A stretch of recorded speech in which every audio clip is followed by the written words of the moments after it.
அனைவருக்கும் வணக்கம். இன்னைக்கு பாமா அவர்கள் எழுதிய அந்தி அப்படிங்கிற சிறுகதையை தான் முழுமையாக கேட்க போகிறோம். இந்த சிறுகதை ஒரு மனிதருடைய வாழ்வியலை பற்றி ரொம்ப அழகாக பேசக்கூடிய ஒரு சிறுகதை. அந்தி என்ற சிறுகதை என்ன சொல்ல வருது அப்படின்னா, இந்த கதை சொல்ல வருவது வயதான மனிதனுக்கு உணவு மட்டும் போதாது, ஒரு துணையும் வேண்டும்.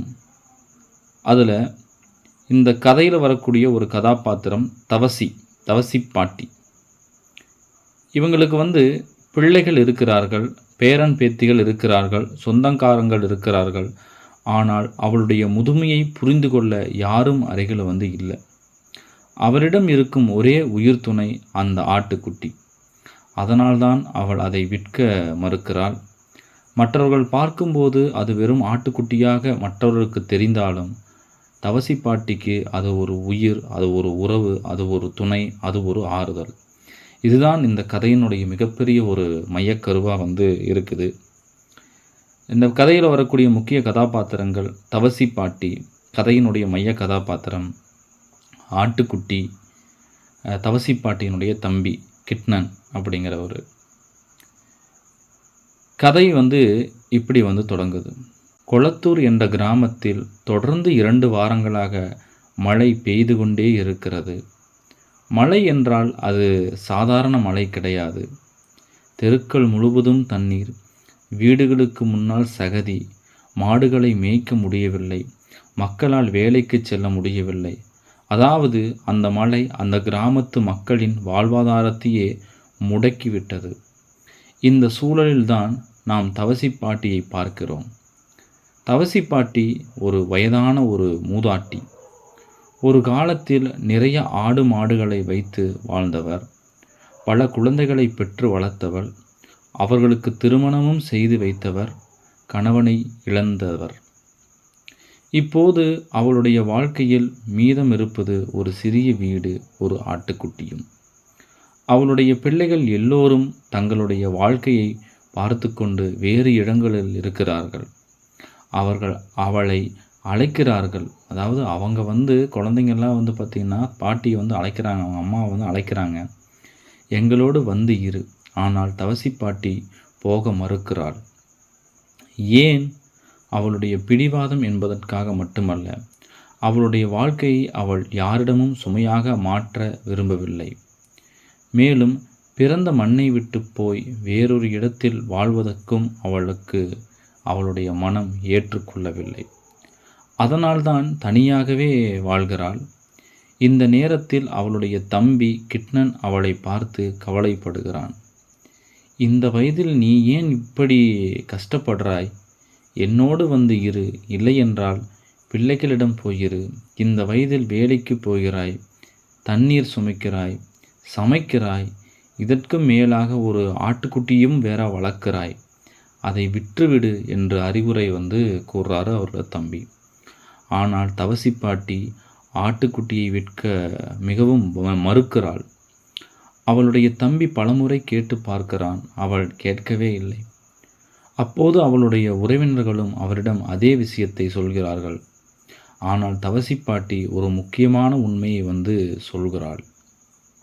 அவள் ஆட்டை வளர்த்து பணம் சம்பாதிக்க தேவையில்லை. அதாவது ஆட்டை அவள் வளர்க்குறது பணம் சம்பாதிக்கிறதுக்காக இல்லை. அவளுடைய அந்த ஆட்டுக்குட்டி துணையாக இருக்கிறது. அவள் சொல்வது என்னவென்றால், எந்த நேரமும் தனியாக கிடக்கிறேன். இந்த ஆட்டுக்குட்டி இறந்தால் கொஞ்சம் தெம்பாக இருக்கிறது. நான் சாகும் வரை இந்த வாயில்லா உயிரோடு இருந்துவிட்டு போகலாம் என்று நினைக்கின்றேன்.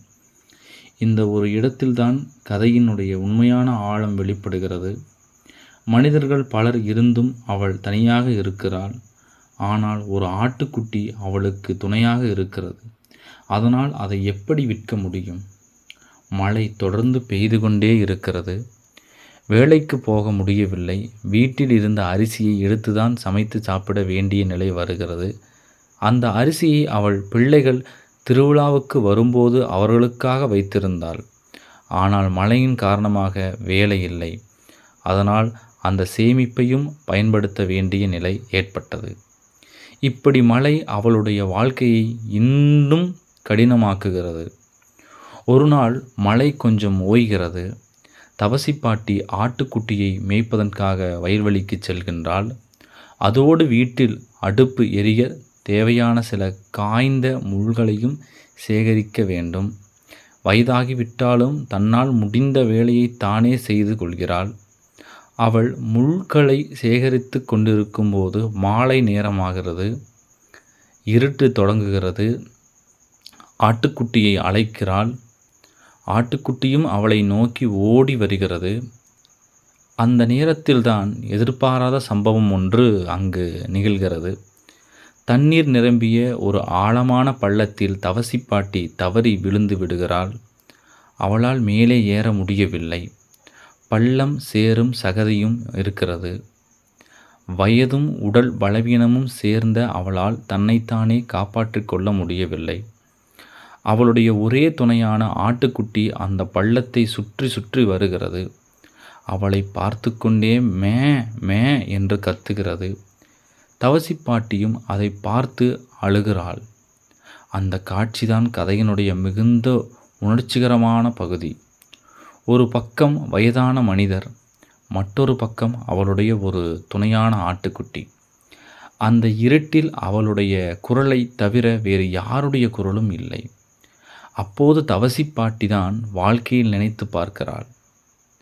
தான் பெற்ற பிள்ளைகள், அவர்களை வளர்த்தது, அவர்களுக்கு திருமணம் செய்து வைத்தது, கணவனோடு வாழ்ந்த வாழ்க்கை, கணவன் இறந்த பிறகு ஏற்பட்ட தனிமை, பிள்ளைகள் தங்களுடைய வாழ்க்கைக்காக வேறு இடங்களுக்கு சென்றது.